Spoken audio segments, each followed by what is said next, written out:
第2章、現代に至るパンツ。宗教、民族、国家の起源。1、宗教。パンツを履いたサラになって以降、相変わらず集団的攻撃性を発揮し、勢力を拡大してきたホモ・エレクトスは、10万年ほど前にホモ・サピエンスと進化した。武器や道具を発達させただけでなく、絵画を描いたり、装飾を施すことで美意識を芽生えさせるとともに、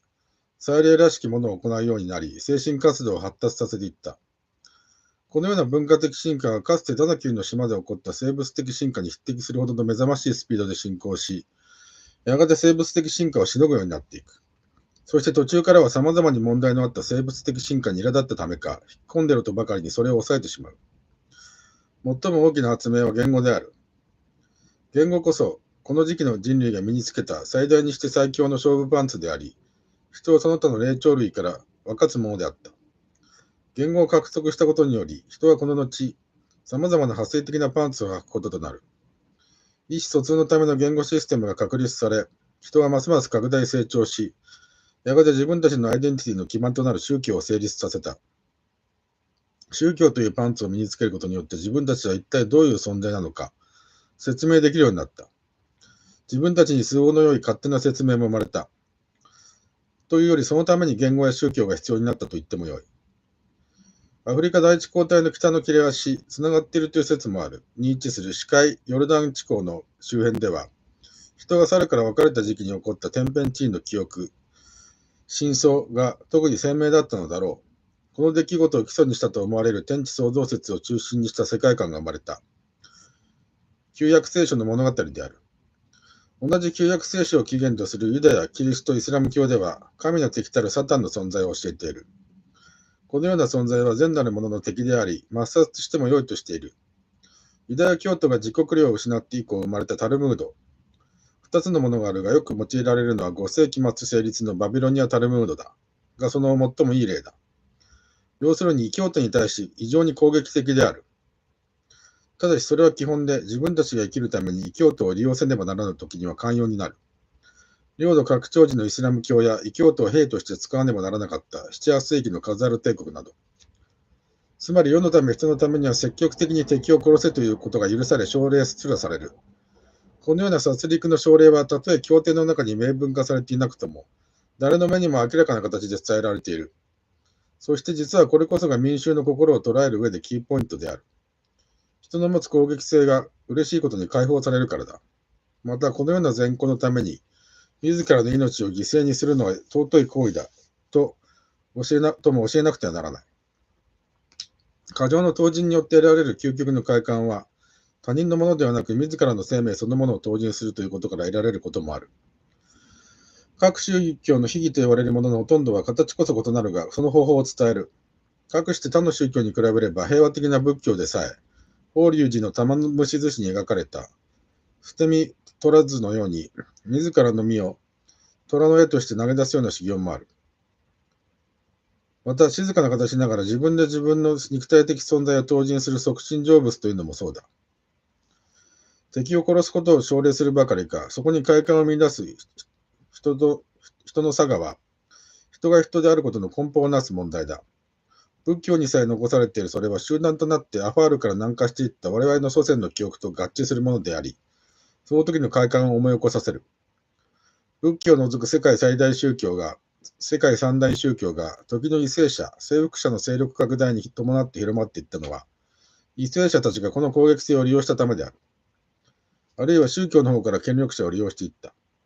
歴史を振り返ればわかるように、この事実は現実には仏教においてさえ例外ではない。仏教が平和主義的だったのは、その起源が北インドではなく、ゾロアスターの故郷に近い東ペルシャであって、ゾロアスター教の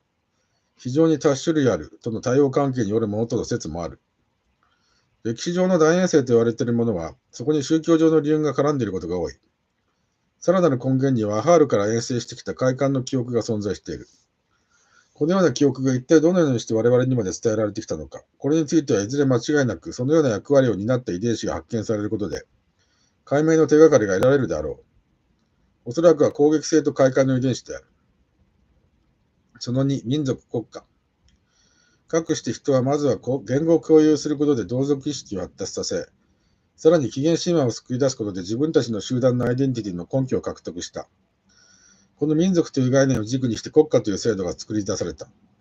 宗教、民族、国家は同じ根から生えたものである。人が集団として生きるために生えたパンツだ。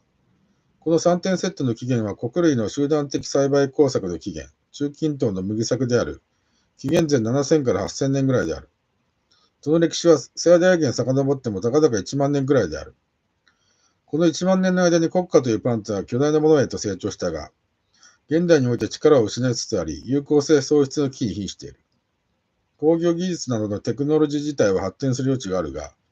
問題はそれを組み込んでいる国家経済、国民経済のシステムが崩壊しつつ、ガタガタになっていくことである。未来の形は見えてきていない。結局国家に将来が見えない。多分ないということであり、実は自立した共同体などありえないのではないかということをも示唆している。世界国家がありえない理由。宗教、民族、国家の3点セットといったが、現代においては国家こそが人類にとって最も重要なパンツとなっている。宗教と民族の2つは往々にして国家という概念を強化するものとして位置づけられる。19世紀から20世紀にかけては民族国家の独立のために宗教及び民族の概念、民族意識がことさらに強化される必要があった。現在では国家というものは貨幣作りのための部隊という役割以外に重要な意味を持たなくなってしまった。莫大な貨幣を保有する一部の人々にとってしか国家は有効性を持ち得なくなってしまった。国家に有効性がなくなったというと、世界が一つの国家となり政府が成立するしかないのではないとする人たちがいる。ことはそう単純には運ばない。そういう選択は、自らが生きるためには自己増殖するしかないという貨幣の本質に正面から対立するからである。したがって世界国家を作るという動きは絶対に進展しないし、したとしても表面的なものでしかない。貨幣にとってはそれぞれの国家経済が別々のものとして存在し、それらの間に格差がある方が都合がいい。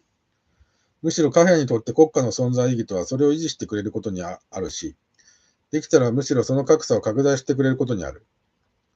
それなのに、たとえ表向きのものであっても世界を本当に一つの国家にしてしまえば、格差の存在を本質的に前提とする貨幣や金融資本家の行動は制約され困ってしまう。そういう貨幣の行動は世界が一つの国家になれば、はっきり悪として断定される。そしてそれを排除する法律も作られる。もちろん法が作られたからといって完璧な実効性を持つとは限らないし、破られうる。そのようなものは現実的には何の意味も持たないことが多い。けれども法は何が社会的悪で善なのかという基準を象徴する機能を持っている。正義とは何かという公然たる宣言にはなる。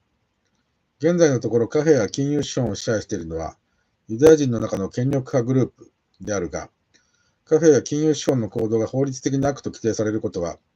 彼らにとって都合が悪いのだ。故に彼らは政治に対する影響力を駆使して世界国家の成立に反対する。国連の機能強化にも反対する。私も今のところは別の意味で世界国家の成立には反対である。人の本性についての理解がなされないまま世界国家を作っても、それは殺戮と経済格差を拡大させるようにしか機能しないからである。内部紛争や局地戦争が激しくなるだけであろう。そのことはロシア内部においてそういう機能を強化するものであったロシア革命の結末が証明している。市場経済の展開、貨幣の自己増殖。国家においては宗教や民族意識のほかに財政システムが重要なソフトとして機能している。経済人類学が明らかにしてきたことは、貨幣、商業、市場といった制度は、この財政システムを強化するために導入・発明されたものであるということだ。この3つは市場経済にとっての3点セットである。このセットは、当初からセットとして発展してきたものではない。経済史家はそれぞれの初期形態とおぼしきもの、例えば交換手段に用いられたと思われる貝や、富を象徴したと思われる玉やその他を発見していると主張するが、それらはいわばアウストラロピテクスの化石に過ぎない。そういうものは確かに存在したが、そのまま発展し精密なものになって今日に至ったわけではない。ほとんどすべての場合、近代市場経済の使用員である現在の3点ヒットのセットの一つたる貨幣には進化しなかった。それらはある時代に生まれては消えては別の形で出現し、時には絶滅したのである。しかしそのようなあり方の方が普遍的なものだった。この3つは元から相互に関係がなかったからだ。それが市場経済の中でシステムに都合のよく利用され、バラバラだった機能が統合された。これが経済人類学者カール・ポランニの明らかにしたことであった。人類全体の歴史から見ると、今日の市場社会の3点セットの方こそ異常と言えるわけで、結婚する必然性のない者同士が結婚してしまったようなものである。この3点セットはいかにして今日のような家庭を築いたのか。貨幣は元は社会において一種の宗教的威力を持つ財として登場した。社会において何かと生じる汚れや恐れや精神的物質的負債を払いのける手段として採用された。借金や罰金も広い意味の負債だったのである。交換において等価の支払いが残っている方には負債があることになる。その等価は王などの権力によって決められるもので、マルクスが言うように交換から生じるものではない。同じく等価の支払いは支払いであって交換行為の一環ではない。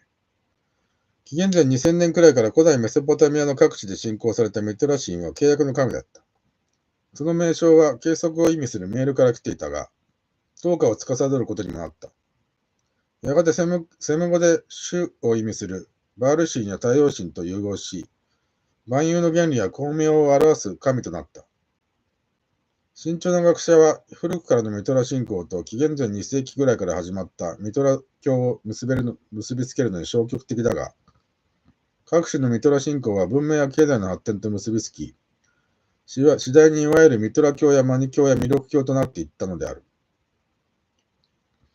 貨幣はそういう宗教的なものであったが、市場経済が展開すると一般的な交換手段の役割を与えられ、蓄財の手段になった。国家の財政システムが展開すると、信用貨幣の位置も付け加えられた。それゆえ、信用上や数字上だけで存在することも可能となった。今日のような財政システムは、近世のイングランドやフランスの宮廷で発展した。まずはイングランドで独立した特殊な技能として発展し、その担い手がユダヤ人たちであった。続いてフランスでは特殊技能を持つ官僚の仕事として展開され、経済学というものの発展に寄与した。これはマルクスによる貨幣についての記述と違っているだろう。マルクスの記述は事実を完全に逆から説明する嘘で、いわばユダヤ人の陰謀である。もっともそれを批判しているポランニーもまたユダヤ人だから、こちらはユダヤ人の真実なのである。そのあたりから金融という機能が付け加えられるようになった。金融、金銭の融通、資金の貸借が金貸しから始まったことは間違いない。これもその初期からユダヤ人の仕事であった。そして19世紀後半になると銀行が産業を支配する。帝国主義時代の銀行資本である。銀行は融資した先の産業を支配するだけでなく、企業から資本の調達方法を奪った。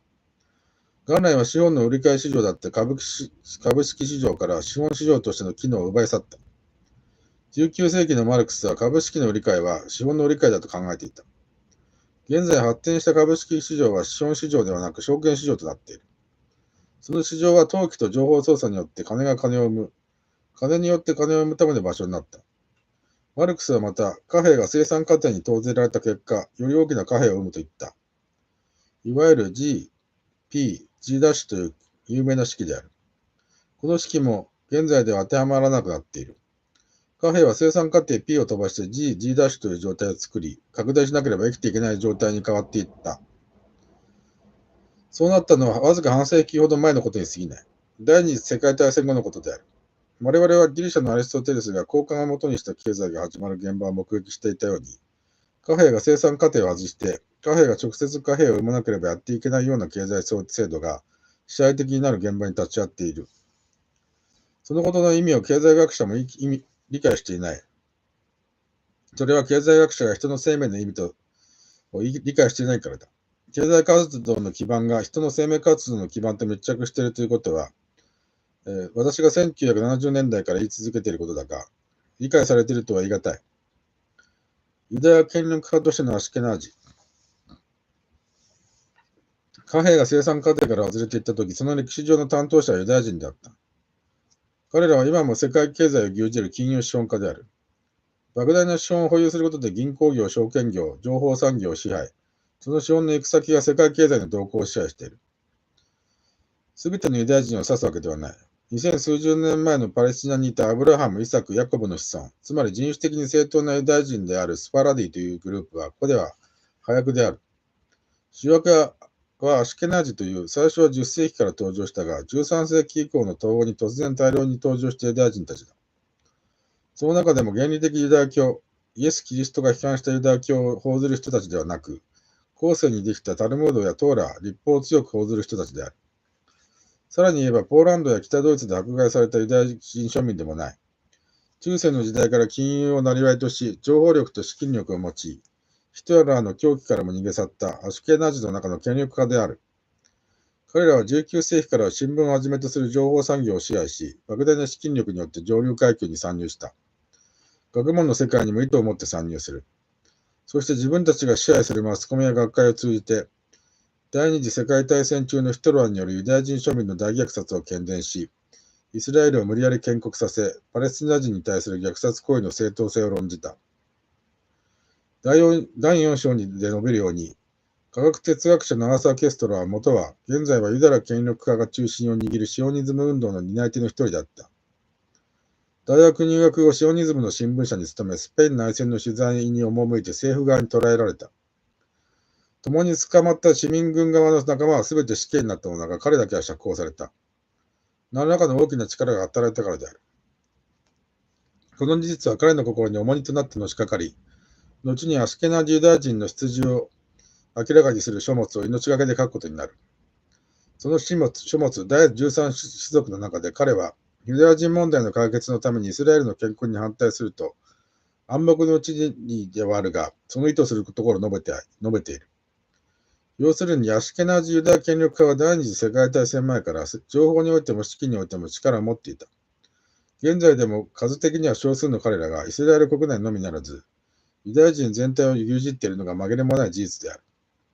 彼ら現在の主流派ユダヤ人はセム族ではないのだから、反ユダヤ主義のことを反セム族と主義と言って批判するのはナンセンスである。このレッテル自体がロシア革命で台頭した人々にあまりにユダヤ人が多いことに驚いて評論しようとした学者や政治家やマスコミを脅して沈黙させるためにユダヤ系ジャーナリズムによって作り出されたものだ。言うまでもないことだが、ユダヤ人であるだけというだけの理由でヒトラー政権がユダヤ人庶民を虐殺したことは許されることではない。厳しく糾弾されて当然である。しかし同じ頃、さらに長期にわたるロシア人の虐殺、6000万人の粛清がユダヤ人の主導または大きな影響下で行われたという事実の方はほとんど報じられていないし、研究もされないのは不公平である。ロシアのキリスト教徒に対する虐殺は明らかに意図的な黙殺になっている。同胞の虐殺数1000万人というのは世界史上例のないものだ。これは革命遂行以降のロシア、ソ連政権でのユダヤ人の位置を克明に見れば分からずだ。要するにケストラーを救出したのと同様の影にある力の存在を示唆する。ロシア革命とユダヤ人。ロシア革命やユダヤ権力家の陰謀により引き起こされたという説を唱える人たちは、1930年代から一定の割合で存在した。ロシア革命自体が世界に戦争と紛争を拡大する手段として企画された可能性がある。これはまさしく陰謀論の極致のように聞こえるかもしれないが、長い年月をかけてそう主張し続けている元共産主義者たちがいることを忘れてはならない。今から思えば共産主義という思想運動は人の本質である攻撃性を発露させるための装置であった。結果的にそうなったことは間違いない。ロシア革命が意図的にそういうものだったとなると大変なことだ。マルクスによって始められた国際共産主義運動はインターナショナルという組織によって推進されたが、第三次のそれはロシア共産党を中心として活動を展開した。いわゆるコミンテルンである。これに対抗してトロツキーが作ったのが第4インターナショナルで、その対立の歴史は陰湿な闘争の連続であり、若かった頃の私にとっては聞くのもおぞましい類のものであった。この第4インター系から多くの知識人が共産主義の外部へと移動し、共産主義運動とユダヤ権力家との関係の語り部となっている。レーニンも本人が意識して隠した事実があった。母方の祖父がウクライナ出身のユダヤ人で、その名もイスラエル・ダビドビッチという人物だった。単純に言えば4分の1のユダヤ人である。祖父のファミリーネームには旧イスラエルの大王ダビデの名があり、ファーストネームには選ばれて救済を求め旅する民という意味で名が付けられている。彼はそのことを意識的に黙っていた上、その娘であるレーニンの母のことを、公式の辞典ではスウェーデンと同一系だと主張してきた。ということは彼がユダヤ系の血を持っていることにこだわっていた証拠である。近年、レーニン研究が進むにつれ、彼が子供時代から冷酷な性格であったこと、兄がロマノフ王朝によって処刑されたとき、彼自身4分の3はロシア人であるにもかかわらず、ロシア人に復讐を誓ったこと、シベリア・ルケル中は裕福な、例えば15歳の少女を下女として雇って楽しんだ生活を送っていたことなどが明らかになってきた。4分の3の地であれば、レーニン自身はロシア人とみなすべきだが、彼自身が反ロシア的であったのであれば、話は大きく違ってくる。革命指導者としての彼は周囲を圧倒的にユダヤ人の仲間によって固めた。レーニンを議長とする人民最高委員会、ソブナルコムは21人で構成されていたが、17人がユダヤ人、1人がグルジア人、スターリンであり、肝心のロシア人は3人しかいなかった。3人のうちの1人がレーニンである。レーニン自身が自分をユダヤ派として意識していたとすれば、21人中実に18人がユダヤ人またはユダヤ系であったことになる。レーニンはユダヤ系革命家の意識的な協力者または利用者だった。明らかにロシアの権力はユダヤが奪うということでもあった。旧ソ連においてユダヤとのつながりがはっきりしていたのはトロツキーである。彼はユダヤ系国際金融機関と陰でつながっているのではないかと噂され、そのことが共産主義の裏切り者とされる根拠となっていった。この噂はかなり高い確率で真実である。一方、ロシア人虐殺の直接の責任者であるスターリンは、ユダヤ人の多いコーカサス地方のグルジア出身で、それゆえにユダヤ人というものをよく知っていた。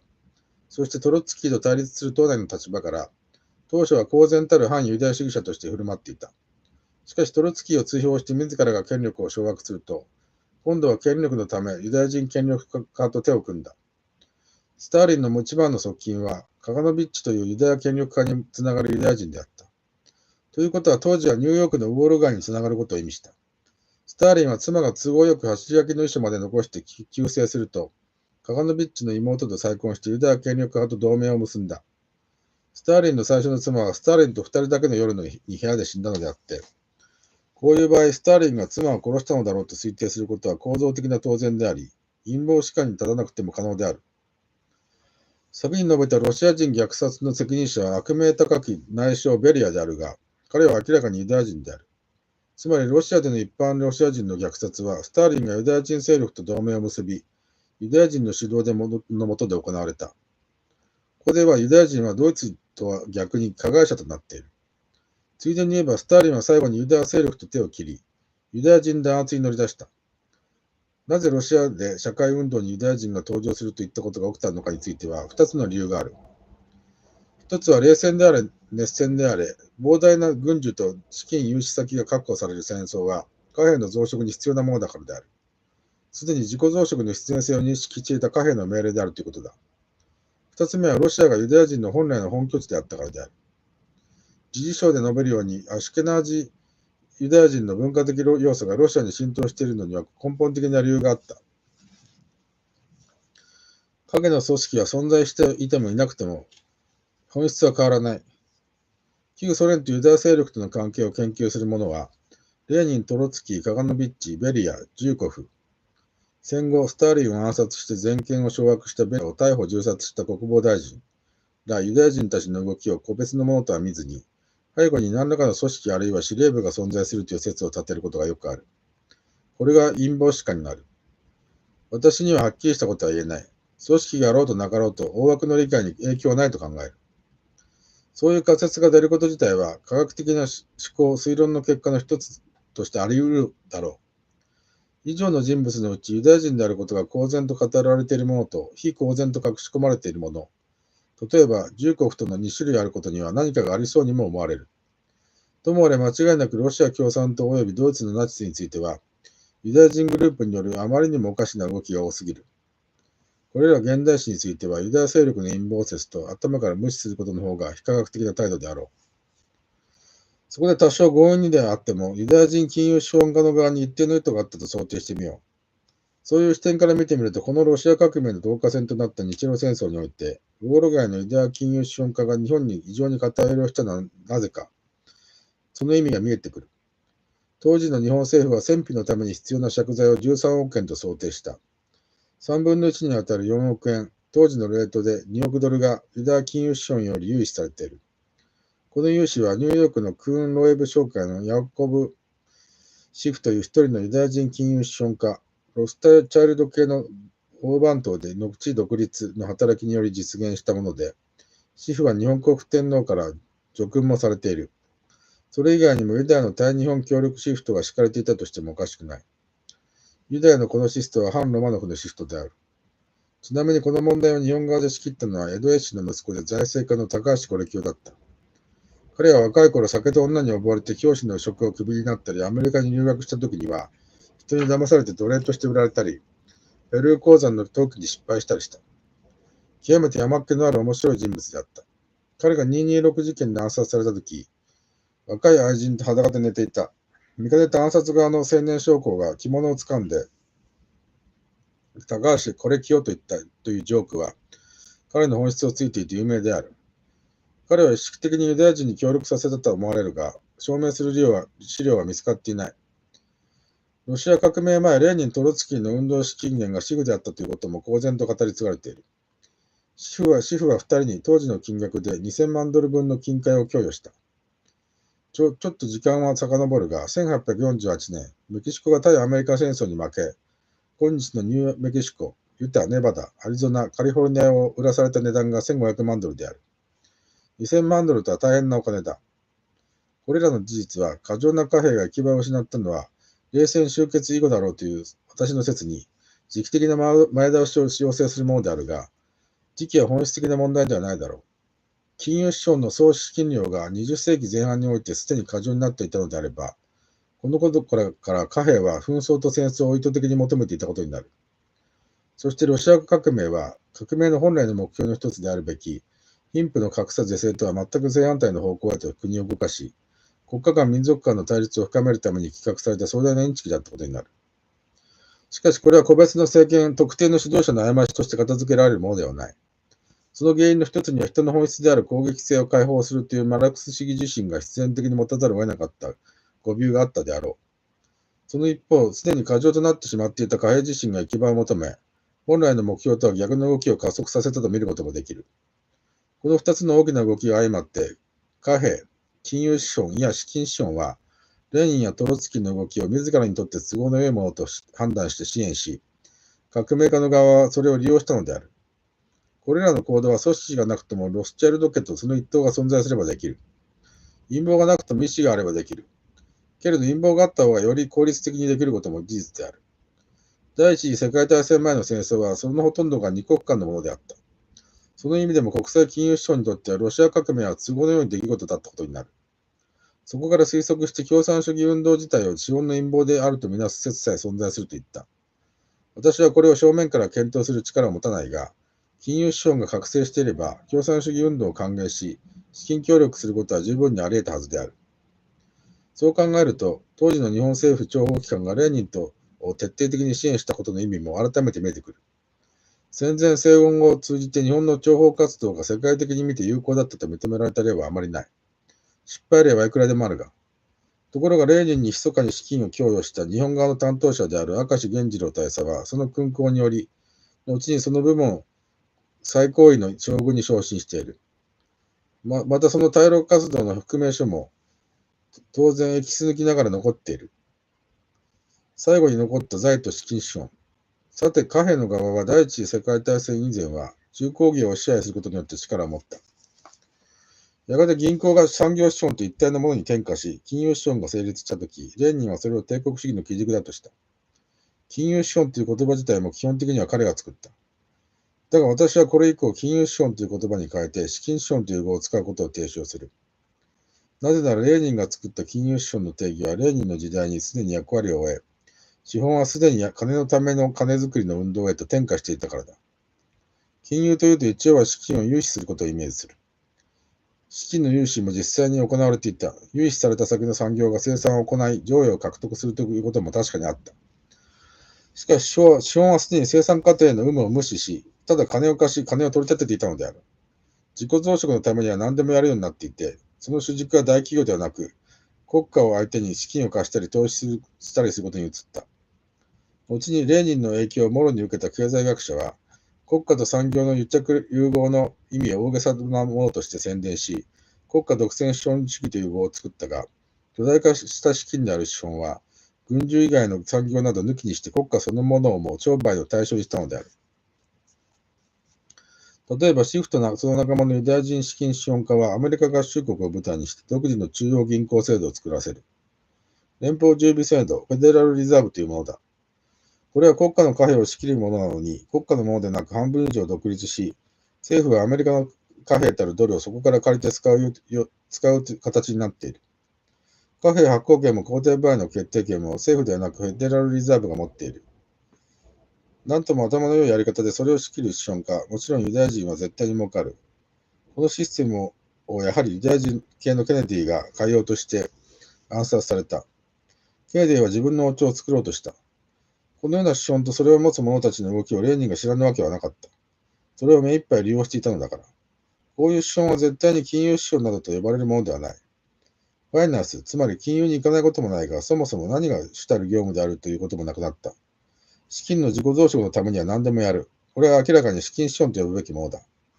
英語ではファイナンシャルという言葉は使われず、マネタリーという語が多く使われる。ファイナンシャルファンドではなくマネタリーファンドである。資金そのものが特段に分野を定めずに自己増殖のために動くのが資金資本である。こういうものが力を持っていると知りながら、意識としてはユダヤ人のレーニンがわざと金融資本という語を強調した。これはひょっとしたら目くらましいだろうという意味でユダヤ人の陰謀だと記述したのである。第一次世界大戦後は大地球消費財を売るための市場を支配することによって貨幣は力を持った。市場支配のためには軍事力が必要な時代でもあった。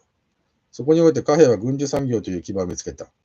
その後、第二次世界大戦を終えて1991年に冷戦時代が終わるまでには、いつ起こるかわからない戦争に備えてどの国も軍港を行った。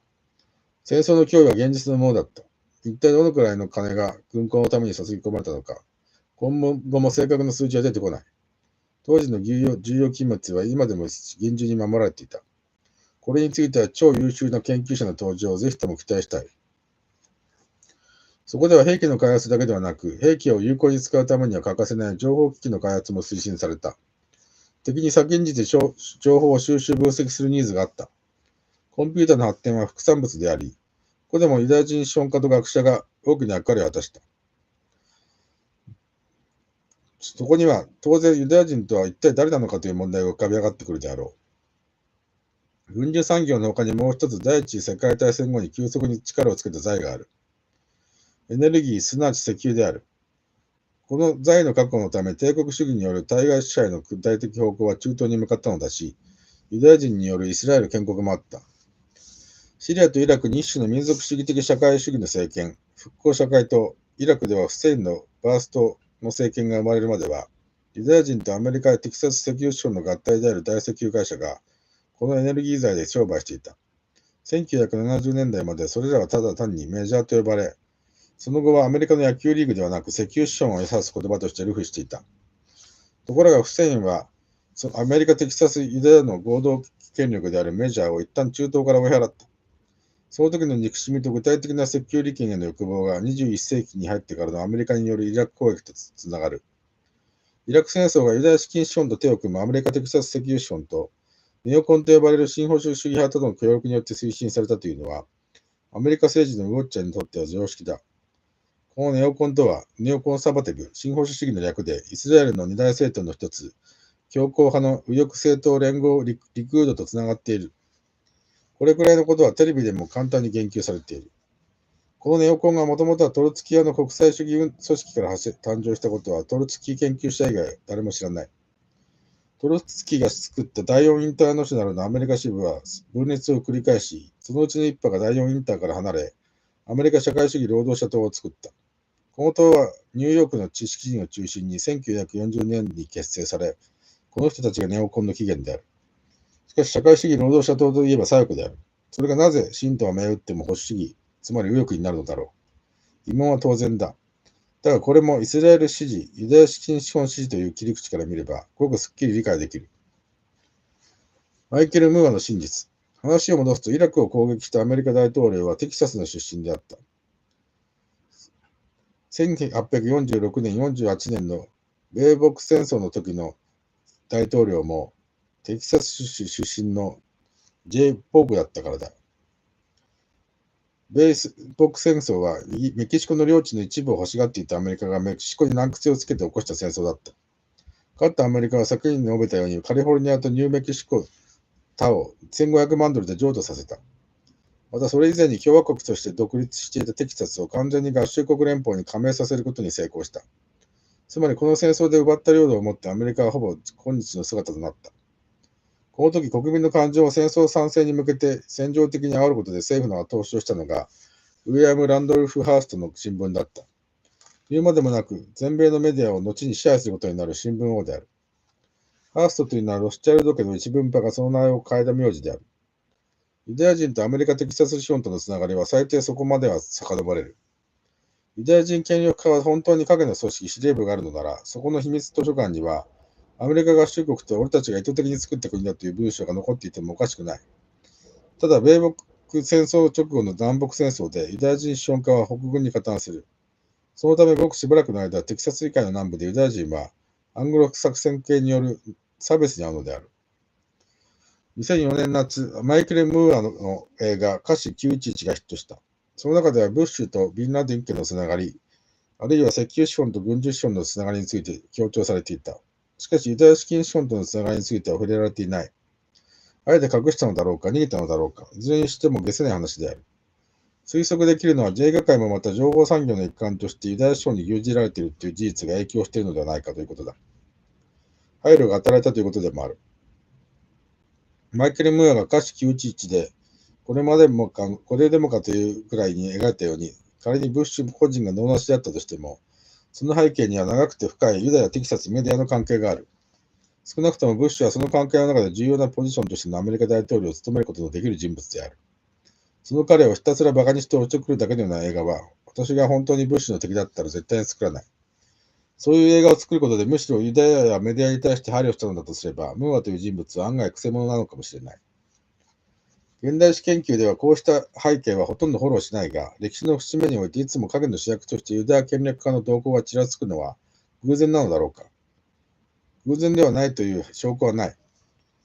それについて全く触れないというのも意図的であるとしか思えないし、彼らの一つ一つの行動はバラバラのように見えても、深いところでつながっているのではないかという疑念が湧いてくるのは当然であろう。ただ、あまりに陰謀をめいた話にこだわる人もまた、全体像を見失う危険性がある。本書では2種類のユダヤ人、庶民派スパラディと権力派アシュケナージを明確に区別していること、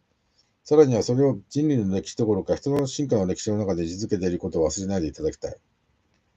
それでも現代史の意外な場面まで彼らの影響が及んでいることを示唆するために、本書最終章でおまけとして音楽界の真実について考察を行っているので参考にしていただきたい。冷戦終結、その時何がともあれ第二次世界大戦後、世界経済は基本的に地位奪取の時代に入ったが、物あるいは財の力も残っていた。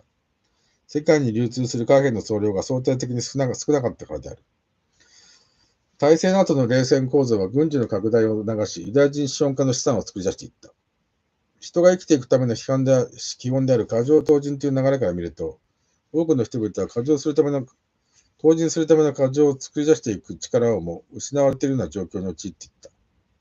ことに東欧の人たちは疲弊の極めにあった。私は当時の東欧、特に劣悪な状況にあったトランシルバニア、ルーマニア西部、ハンガリア文化圏を何回も訪れたが、文学者でない私には出会った人々の表情をうまく言い表すことはできない。結論から言えばもう搾取も不可能というレベルにあった。21世紀に入った頃の北朝鮮も同じような状況だったのではないか。人は極限的な状況になると、パンツを履いた状態も保てなくなる。1980年代のトランシルバニアでは、他国が侵攻してきたら積極的に負けようという気分が、ハンガリー系知識人の中に応一していた。彼らは圧倒的に暗さが支配しているトランシルバニアの中で多少は記録が残っていたが、当時彼らの間だけで流行っていたのが、我々は中国人を歓迎しようというジョークだった。その意味するところは当時ソ連と仲が悪かった中国がソ連に攻め込んでこれを破り、当時の専制者チャウシェスクの本拠地ルーマニア東部を踏みつけた上で、トランシルバニアにやってくることを期待するということなのだという。出来のいいジョークとは思えなかったが、彼らはこんなジョークを言いながら、暗い顔をわずかにほころばせて先を組み交わしていた。この人々を馬鹿にすることはできなかった。彼らの中には明らかにユダヤ人もいた。だからユダヤ権力化もどうしようもなくなったのだ。冷戦構造で食うことはこういう仲間からの反発を食らうからだ。冷戦が終結した陰にはおそらくそういう力も働いていた。ゴルバチョフの陰で誰がどう動いたのか正確なところわからない。同じ頃南北戦争の時に北軍に協力したユダヤ首相に対する遺恨から、ユダヤ人と折り合いの悪かったアメリカ民主党南部を基盤にしているが、ユダヤ系資本家とどう折り合ったかも不明である。だがクリントンを大統領候補に、ゴアを副大統領候補にしたとき、普通であれば驚きのこの組み合わせを作ったとき、両者は折り合ったのだ。その詳細については誰かが研究してくれるだろう。私が南部という反ドキュメント、反フィクションの本の中で民主党の大変化と党の大転換について注意すべきだと書いたのはこういうことだったのである。冷戦終結をユダヤ式首相が仕切ったかどうかは断定できないが、はっきりと言えるのは、最低限冷戦が終結することは知っていたということだ。来るべき新しい経済体制に対して全く何の準備もしていなかった日本政府の無能な経済政策に比べ、彼らが十分な準備をした上で冷戦終結を迎えたことだけは間違いない。行き場を失った莫大な貨幣。1991年に冷戦が終結。当然のことながら軍需産業は一斉に後退した。この時軍需産業に投じられていた莫大な貨幣が行き場を失った。この莫大さは670万年前にタナキル低地に押し寄せた海水と同じぐらいの影響力を持つほどのものであった。そのことの意味をユダヤ資本家以外の誰も分かっていない。結論から言えば、国際経済専門家の誰にも分からないくらいの貨幣量が宙に浮いた。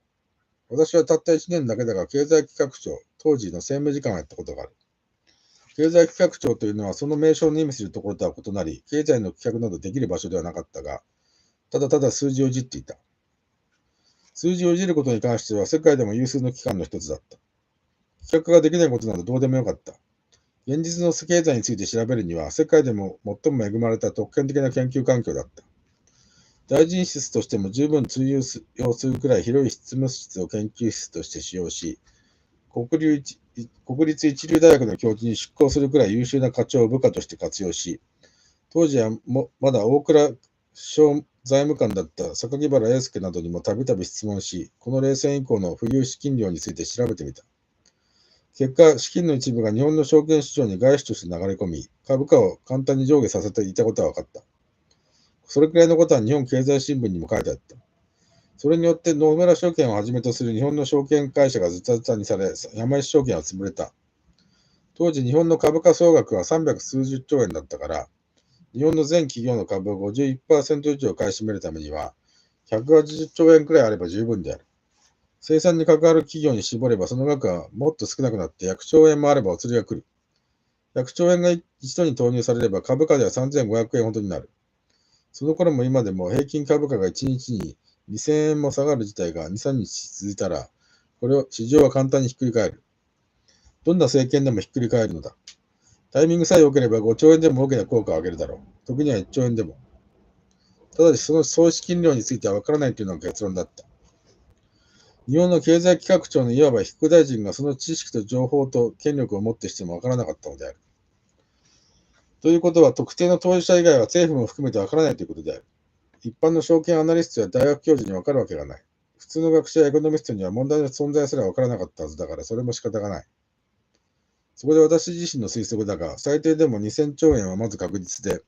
常識的に考えれば4000兆円だということになった。1998年である。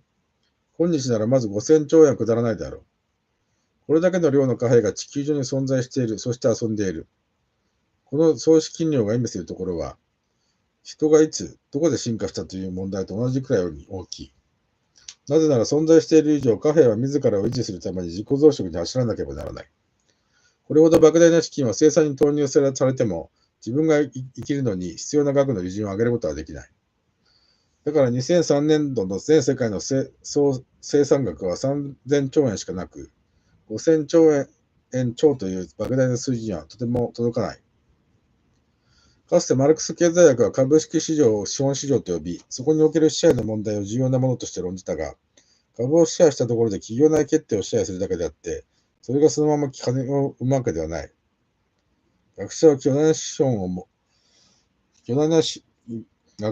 大な金融資本は株を買うことによって産業を支配すると言ったが、そんなことをしても資金資本は利益を上げられないのである。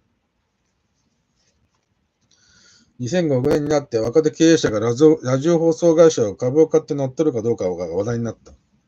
この場合にはそのラジオ放送会社が大テレビ局の親会社的位置にあったこと、電波が認可事業だったことがキーとなったのである。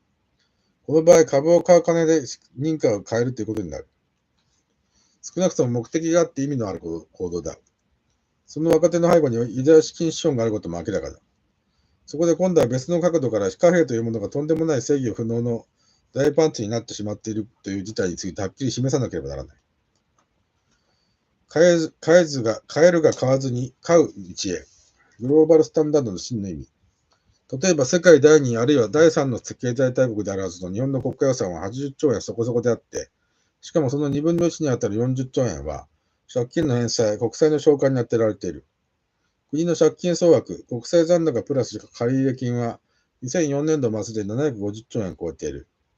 にもかかわらず、政治家も国民も本気で対処せず、この借金は毎年増え、有意識事態に陥っている。日本の国内総生産、GDP、グロスドメスティックプロダクトは501兆円、2003年である。GDP は一頃使われた国民総生産、GNP、グロスインナショナルプロダクトに代わって、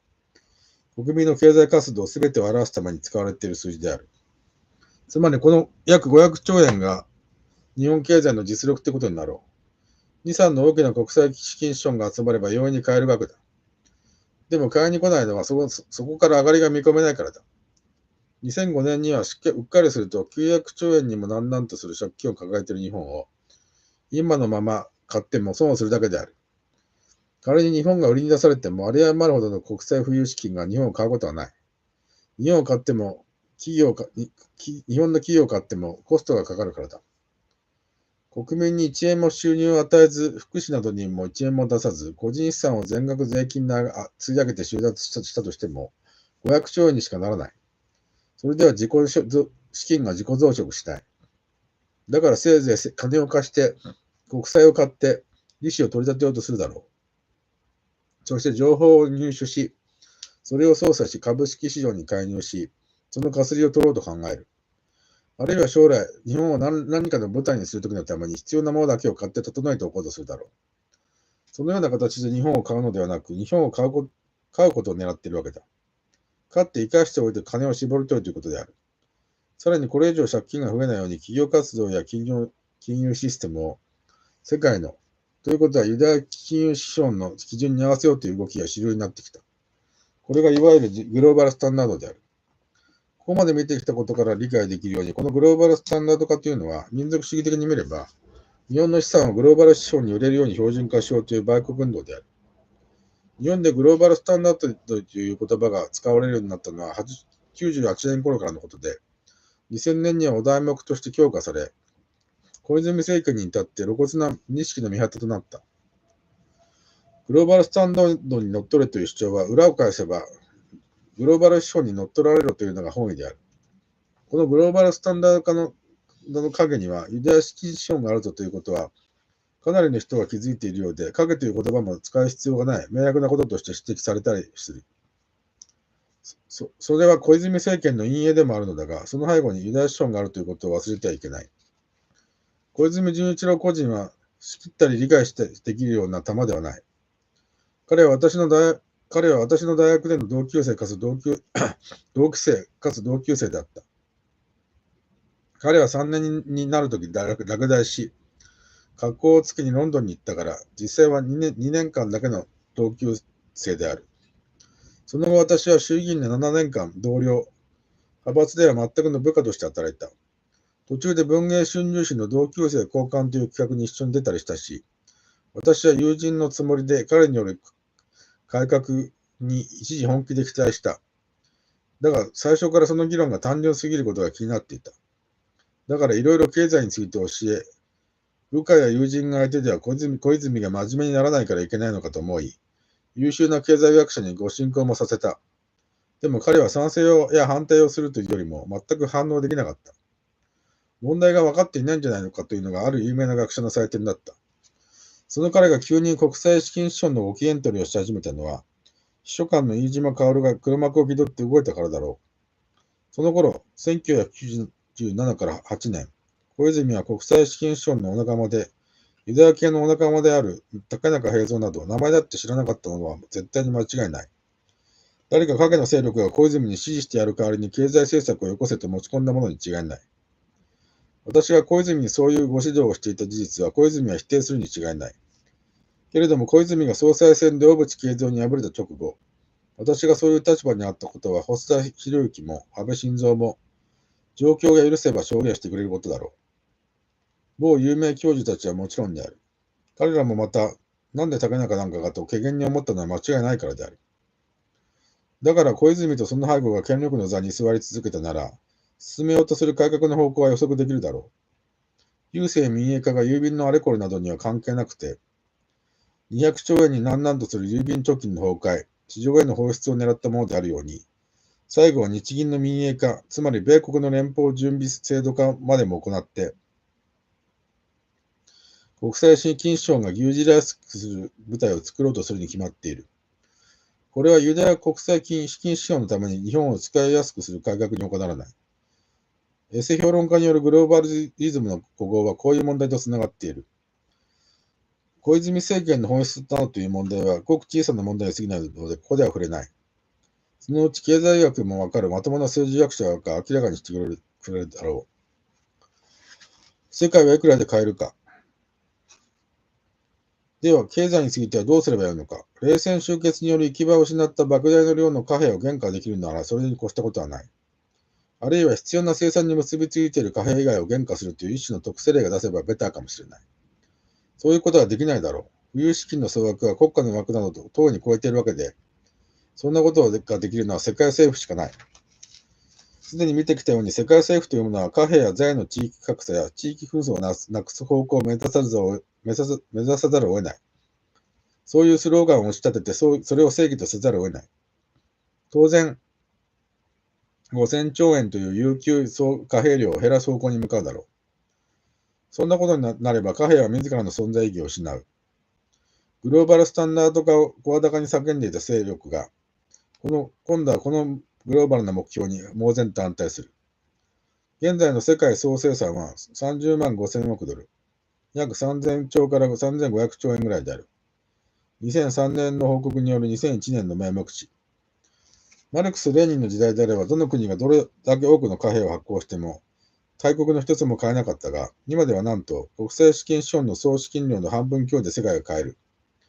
だが3500兆円で買えるということは、全世界を支配しても、利益は3500兆円にしかならないということを意味する。5000兆円という出演者の財布に比べて、全部で3500兆円の舞台は小さい。舞台の規模に比べて出演者のサイズが巨大になりすぎてしまっている。これは本来なら、貨幣の上演を廃止、劇場も作り直すか廃業しなくてはならない状態だ。でもそうはできない。行き場を失って放り出されたとき、自己増殖を求める貨幣自身はいくつかの道を選んでいた。短期的には石油である。財と貨幣が切り離されたといっても有限な資源である石油の自由性は当分失われない。最低でも30年くらいは持つだろ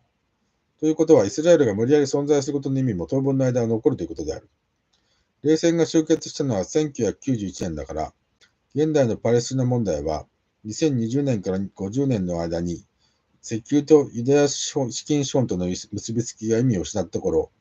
解決に向かって動くことになるかもしれない。二つ目は冷戦が終わったと同時に増えた民族紛争である。民族紛争が増えるということは軍需産業はもちろん全体的な資金自体の需要も増えることを意味する。かつて紛争や戦争を継続して引き起こしていくことが貨幣が生きる道の一つとなった。三つ目は国民経済あるいは国家経済の枠をできるだけ維持させることである。このような枠が維持されれば格差も維持される。この格差こそ商業を発展させ、貨幣を生み出す母となる。資本とはこの格差をなくすためという旗印のもとに生まれたものだったが、そのくせ格差が本当になくなると、交換も貨幣も必要なくなってしまう。不思議な非可逆性である。格差をなくせと言っている者が格差を必要としていて、本当に格差がなくなりそうになると、別の格差を作り出そうとする。そうした矛盾した行動を取るのである。貨幣はこの通りに行動した。人は自らの欲望に基づいて行動しているように見えても、貨幣の命ずるところによって行動していたというのが、冷戦以降の真実なのである。基本的には人が貨幣というパンツを履いた時からの真実だが、貨幣は自らの生命を維持するために意図的に戦争を作り出し、それによって人口の増加が一定の範囲内で抑えられ、資金が生きていくことができる。資金が生きていけるということは貨幣が生きていけるということだ。さらに貨幣は別の対立を期待することもできる。イスラム世界とユダヤキリスト教世界との対立である。ここにはわずかに財としての力を残す石油利権を絡めることもできる。おそらくこの対立はすでに準備され実行に移されている。例えば、辞書で述べるイラク戦争がそうである。パンツを履いた猿に未来もあるのか。人が作り出した最も強力なパンツが国家であり、諸要素の中で重要なものが貨幣であった。貨幣は国家自体を、国家を基盤とする我々人類を当人し尽くさなければ生きられないほど追い詰められている。ユダヤ権力家はいち早くその事実に気づいた者たちであるとも言えよう。今頃になって国際資金資本のあれこれを問題にしているのは、気づきが遅れた者たちである。貨幣とはそもそも人のパンツであった。おそらく最後のパンツである。いくら負担になったからといって、脱ぎ捨てることはできない。貨幣の側は自らが生きるために人が本来持っている攻撃性や集団的残虐性を全面的に利用しようとし始めている。我々が生きていくためには我々が作り出したパンツも生きていかなければならない。しかし、パンツの方は自分が生きるために人を殺すかもしれない。生産や国家とも切り離されて暴走した貨幣に対し、それを制御する有効な手段を我々は持っていない。どんなに姿勢を持っていようと我々は人としての本質である攻撃性を有する。残虐になることによって自分自身を活性化させる宿命を持っている。そのような宿命を無視した理論や理性だけでは、この貨幣の暴走を阻止することは不可能である。21世紀初頭の今日、我々は恐ろしく厳しい地点に立っている。どのようにすれば生きていけるのだろうか。根本に立ち返って考えよう。一体生きていくべきなのだろうか。それについて考えることこそ本書の目的であった。これまで述べてきたような事実を踏まえた上で一言だけ言っておこう。あとは結論文に譲る。我々が人が生き抜いていくためには最低限の形にしたとしても、我々が体内に持っている攻撃性を使わなければならない。この身体に刻まれた進化あるいは対価の記憶を無視しては生きられない。370万年前、後に人となったラマプテクスの最後の一団がダナキル低地を去って以来、普通の進化の1000倍の速度で進化するという状況は終わった。逆に言えば我々の体内に刻み込まれた進化時計は1000分の1の速度に戻った。それでも身体は変化し続けているが、過去にダナキルで起こったようなことは起こらない。ならば我々はその身体を前提にして生きるしかない。我々には自らの身体に組み込まれた集団的攻撃性や快感のシステムを見据えて進むことしか道は残されていない。たとえその快感のシステムが最終的にはそのシステム自身にとって最も大切な自らの身体さえ当人し尽くさねば気が済まないものであったとしても、この道は非常に険しく難しい道であろう。しかしそれ以外の選択は結局は過去の愚行を繰り返すだけになることは目に見えている。我々にできるのは快感の源となる攻撃性を行使する対象を限定することだけである。言うまでもないことであるが、選択を間違えれば、これまで以上の取り返しのつかない愚行に走ることになる。だから内なる集団的残虐性の進撃を阻止、粉砕するためにだけ我々の攻撃性を発揮しなければならない。我々は知性を持ち、過去を、そして自らを反省し、なおかつ断固として残虐性を攻撃する防衛隊を組織せねばならない。それこそが自己増殖を求める貨幣が制御不能に陥っていった今日において、我々に残された唯一の生きる道なのである。